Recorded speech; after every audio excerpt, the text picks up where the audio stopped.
personas que estén dispuestas a colaborar, a cooperar con ese proceso. Y en eso se ha trabajado muchísimo. Tanto así que a nivel, digamos, de las sociedades modernas, el término reciclar es casi una palabra cotidiana.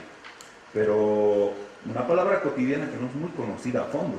Vamos a ver, cuando estemos viendo un poquito más adelante, qué significa realmente reciclar, si podemos hacerlo, si está en nuestras manos hacerlo con facilidad.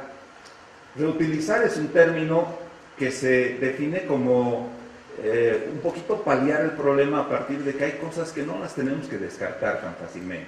Hay cosas que sí las podemos volver a emplear. Elementos cotidianos. Les voy a dar unos ejemplos más adelante. Pero el tema de la reducción no se quiso encarar. Definitivamente se encaró de manera muy tímida. Reducir significa, en términos más simples, dejar de comprar, dejar de consumir, o consumir menos. Y eso, por un lado, a una sociedad acostumbrada a consumir, cuando se piensa que tener algo nuevo es tener estatus, cuando se piensa que comprar algo nos da un cierto confort, una cierta satisfacción, es difícil para el usuario, como para el consumidor, dejar de consumir, reducir los niveles de consumo. Reducir implica pobreza, decimos, ¿no? Entonces, no estoy comprando mucho porque no tengo plata. Pero el problema verdadero en la reducción no se encuentra en el consumidor, sino en el productor. Porque ¿a quién le conviene dejar de producir? ¿A quién le conviene producir menos? Porque producir menos es ganar menos. Y evidentemente ya se ha invertido demasiado en las industrias y el turismo está en la misma regla. Se ha invertido demasiado como para dejar de ofertar. Entonces la reducción viene siendo una especie de quimera, que se la pone ahí porque es parte de la cultura de el enfrentar, de la cultura de lograr batallar con el problema ambiental de la basura, pero no se la aplica. En la vida práctica no se la aplica. Se la aplica probablemente a nivel muy, muy aislado. Y de eso quiero hablarles en la siguiente diapositiva, ¿no? ¿Podemos pasar, por favor? Hay un concepto que no sé si lo conocen, pero que seguramente si lo conocen difícilmente lo aplican. Es el concepto de la permacultura. La permacultura es un criterio que nace de un australiano, no recientemente, en la década de los 70.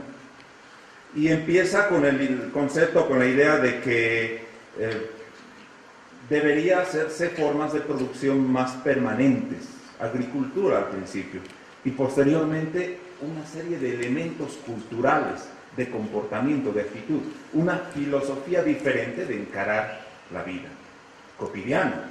Y por supuesto, en eso, lógicamente, se desarrolla un grupo de personas no muy nutrido, tiene seguidores en todas partes del mundo, pero siempre en grupos muy reducidos, muy aislados, porque van a ver las implicancias que esto significa.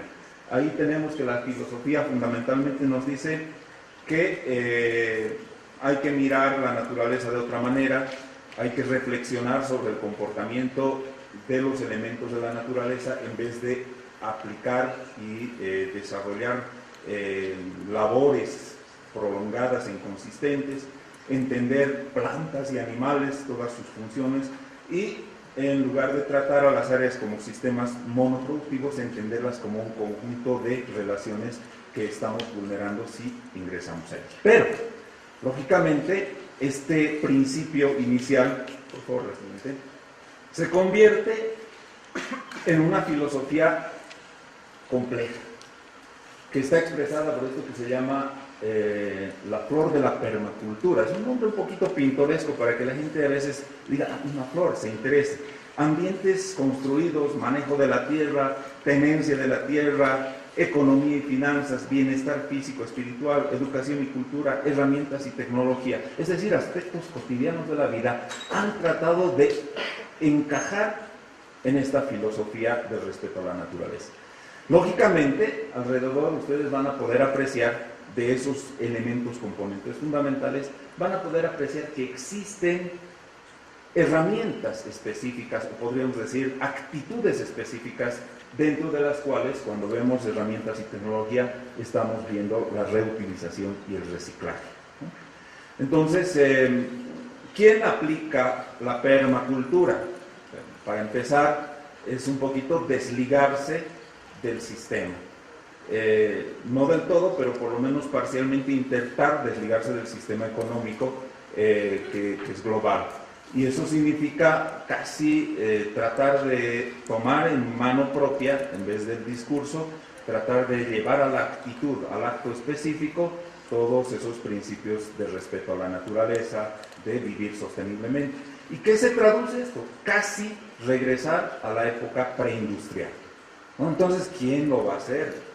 Bueno, algunos locos que sí están viviendo en grupos de permacultura, o sea, utilizando este concepto, este criterio, han hecho sus propios espacios vitales, ¿no? Pero claro, la mayoría de la sociedad los mira como unos locos que están tratando de cambiar el mundo desde su entorno y lógicamente no les augura mucho éxito. Sin embargo, de la permacultura quisiera que rescatemos algunos elementos fundamentales que nos pueden servir ya ahora al momento de enfocarnos en cómo proyectar, cómo definir un proyecto ecoturístico que tenga que ver con un manejo responsable de los residuos. Hay algunos insumos que evidentemente son importantes acá. El hecho, por ejemplo, de que cierta tecnología y herramientas que podemos utilizar están al alcance de nuestra mano, pero no las utilizamos porque son probablemente desde nuestra perspectiva un tanto rudimentarias, un tanto retrógradas, si se quiere, porque descartamos la tecnología de punta para ver algunos conocimientos que ya se tenían antes y que se han dejado de aplicar por comodidad, ¿no? Entonces, hay un cambio de actitud importante que podría surgir acá y que se lo puede valorar mucho en el sentido de cómo poder encarar nuestros proyectos ecoturísticos desde una perspectiva diferente.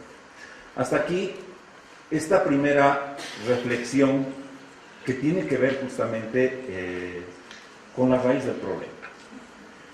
Evidentemente, creo que todavía tengo tiempo para la segunda parte, en la que esforzaríamos un poquito cuáles son las características de un proyecto ecoturístico. No vamos a hablar de específicamente una infraestructura ecoturística porque eso sería demasiado puntual, pero veamos, ¿no? Un hotel ecoturístico, un albergue ecoturístico, hasta un municipio ecoturístico tendría que tener en cuenta, tomar en cuenta algunos de los aspectos que vamos a mencionar a continuación. Por favor. En primer lugar, debemos comprender qué significa un proyecto ecoturístico para que realmente sea sustentable, ¿no? Porque mucho se habla de sustentabilidad, pero se olvida que hay principios fundamentales que tenemos que considerar. Y esos tres principios que ustedes ven, que son demasiado generales, muy amplios, ¿no? Porque hay otros detalles que habría que considerar, pero aquí los ponemos como elementos generales, ¿no? La conservación, la participación y la rentabilidad. Empecemos por el tema más conocido, es decir, conservación ¿de qué? De lo que tenemos como patrimonio, por supuesto. Para el turismo es más que importante pensar en conservación del recurso, porque el recurso es el que genera la actividad turística, ¿no? Sea cultural o natural. Si no existe un atractivo, una condición de atractivo en un destino, el turista no va a ir, ¿sí? Ahora, esta condición de atractivo, por lo general para nuestro país, y esta es una realidad que tenemos que entender, tiene que ver con lo cultural y lo natural, y más aún con la fusión de lo cultural y lo natural. Porque la tendencia del crecimiento del turismo a nivel mundial, de la demanda a nivel mundial, nos indica aquello. Más turistas quieren conocer culturas, más turistas quieren visitar naturaleza. Y evidentemente, por eso, probablemente, los países que no han desarrollado tanto su industria, los países que no han deteriorado tanto su medio ambiente, en este momento están atravesando una especie de auge de demanda, que Bolivia no la está capitalizando muy bien, pero bueno, eso es un tema aparte y muy largo, ¿no? Sin embargo, tenemos que estar conscientes que esa conservación en este momento para nosotros es clara. Pero la palabra conservación es muy dura, ¿sí? Porque conservar significaría, bueno, nadie viene acá, encerramos el atractivo y bueno, sabemos que lo tenemos, pero nadie lo visita y eso no va con el turismo, ya dejaría de ser atractivo turístico, ¿no? Sería un patrimonio de conservación absoluto. Un poco que las áreas protegidas antes eran algo así, pero han cambiado su óptica, han cambiado su perspectiva y ahora evidentemente se han abierto al turismo ampliamente. El otro elemento que tiene que ver con la participación es un poco el alcance social que debe tener un proyecto para que sea sustentable. La sustentabilidad implica que hacia adelante las comunidades, las poblaciones involucradas en torno a un proyecto turístico no den su desaprobación. Por tanto, deben ser incluidas de alguna manera. Deben existir niveles de participación de los grupos sociales, de la gente, de la comunidad, del pueblo, la forma en que tengan de organización, no importa. Tienen que ser partícipes de alguna manera de la actividad que este proyecto está planteando. Y el otro elemento que a veces hasta parece pecado mencionar, ¿no? Un proyecto tiene que ser rentable económicamente. Si no, ¿para qué invertir? ¿No? Es decir, yo no conozco un ser humano que diga, voy a invertir en este proyecto, pero no pienso recuperar mi inversión. Bueno, tal vez tiene mucho dinero y es un filántropo, ¿no? Pero en este caso no. En el turismo, todos los emprendimientos, sean comunitarios, sean de empresas privadas, lo que fuera, deben tener rentabilidad. Y la rentabilidad garantiza, por supuesto, que estos proyectos a la larga sean sostenibles en el tiempo, ¿no? Porque de nada serviría conservar el medio ambiente y hacer participar a todos si vamos a fracasar económicamente. Por supuesto que vamos a abandonar y el proyecto va a ser insostenible. La sostenibilidad es una palabra muy delicada, tiene que ver con el equilibrio de muchos factores, pero fundamentalmente de estos. Ahora, de la participación y de la rentabilidad no toca hablar hoy día, ¿no? Toca hablar de la conservación, pero específicamente de la conservación en un proyecto ecoturístico y específicamente con el tratamiento de los residuos sólidos. Por favor. Este esquemita un poco como que nos da el parámetro de cómo encaminar un proyecto ecoturístico para que pueda ser sostenible. No es una receta, no es una fórmula, se sigue experimentando, se siguen incorporando elementos, pero creo que se han podido resumir hasta ahora en que un proyecto ecoturístico debe aportar primero soluciones de diseño. Es decir, no es cualquier infraestructura, ya sea un hotel, un albergue, un restaurante, no importa. Si quiere ser sostenible, si quiere ser ecoturístico, pensará en un diseño que sea capaz de resolver varios de los problemas ambientales al momento de ser concebido, ¿no? Diseño no solamente arquitectónico, sino diseño funcional principalmente. Ese elemento es claro. Creo que en nuestro país hay que pensar muy bien en aquello porque si tenemos la posibilidad de hacer un emprendimiento ecoturístico, lo primero que tenemos que hacer es pensar en profesionales que hayan tenido ya experiencia en hacer diseños ambientalmente amigables y que las soluciones se den antes que los problemas. Se debe pensar en un transporte eficiente, pero al mismo tiempo amigable con el medio ambiente. Ese es un tema que tiene que ver probablemente con la forma en que llegamos al destino turístico. Servicio de calidad, por supuesto, porque vamos a ver que el turista va a demandar calidad en contraposición a ciertas incomodidades que va a tener al tener que economizar agua, al tener que reducir sus niveles de confort. Entonces el servicio compensa, que la calidad humana del servicio, que es algo que ustedes saben muy bien y con seguridad podrían versar muchísimo al respecto, ¿no?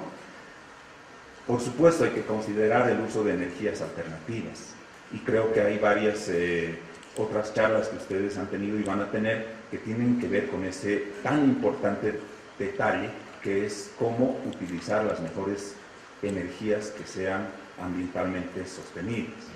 Y el tema que muchas veces lo dejamos fuera y me alegra que ustedes lo hayan traído a colación al invitarme a hablar de esta charla, ¿no? La gestión de residuos. Porque hasta ahí, hasta usar energías alternativas, a veces se piensa que se ha hecho todo. Y luego, bueno, no importa, ¿no? Porque al final, ¿cuánto realmente vamos a producir de desechos, de residuos? Esa parte es fundamental para completar el círculo y decir, aquí sí puede existir